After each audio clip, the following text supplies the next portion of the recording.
Buen día, chavos. Este video va encaminado para los alumnos del primer semestre de Telebachillerato Comunitario.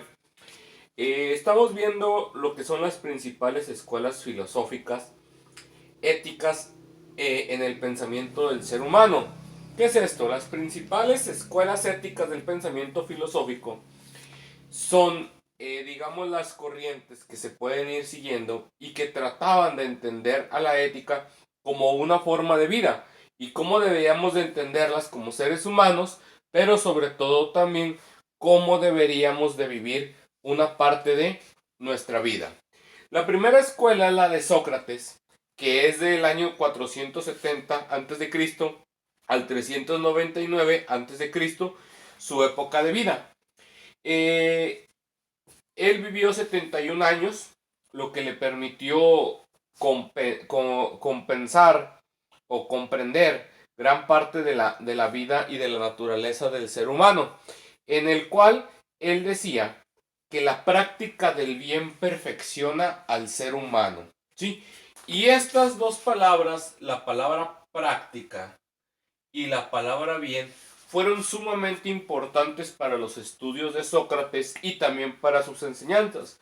Pero ¿qué quería decir perfeccionar al ser humano?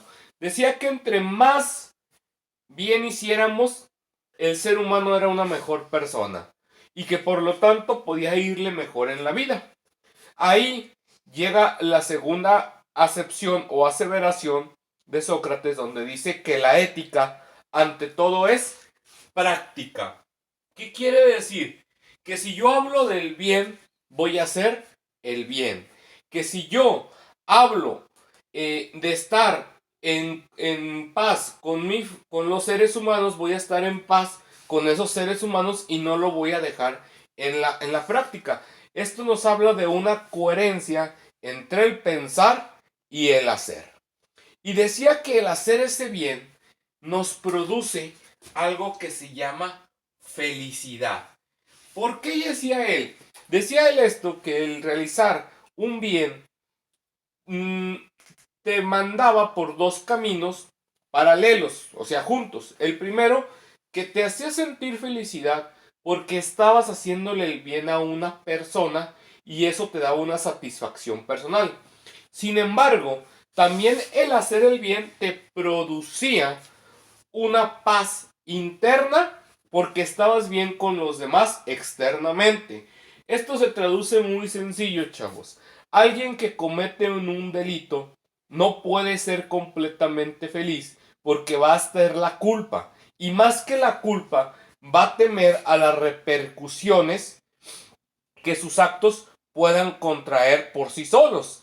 Es como si alguien, algo muy sencillo, alguien no hace sus tareas en este semestre a distancia, pues obviamente no se va a sentir bien a final de semestre porque va a reprobar. Muy bien.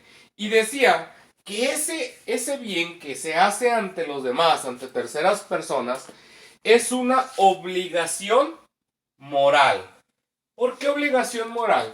Obviamente, para la época de Sócrates, ya existían las leyes, ya existía una forma sancionadora del mal comportamiento, pero él más que nada quería entender que el bien es una obligación que está dentro de nosotros mismos.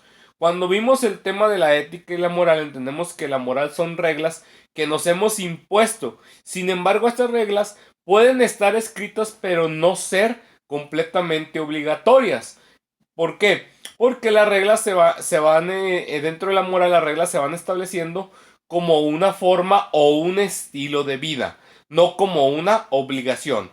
Por lo tanto, uno tenía la obligación moral de ser feliz haciendo el bien. Y también nos decía que el punto inicial de la ética es conocerse a ti mismo. Para esto, para conocerse uno mismo, tenía uno que apegar a algo llamado realidad. ¿Sí? ¿Qué quiere decir la realidad? Ser honestos con nosotros mismos sobre nuestras virtudes e inclusive nuestros defectos.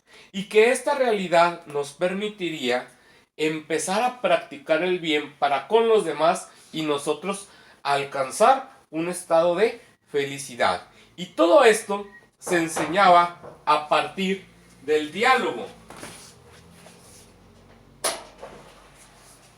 A partir del diálogo, que no es otra cosa más que conversar sobre todo esto a más profundidad y discutirlo, propiciando un intercambio de ideas. Bueno, chavos, este tema está cortito, era solamente para aclarar unas dudas sobre los otros trabajos dejados.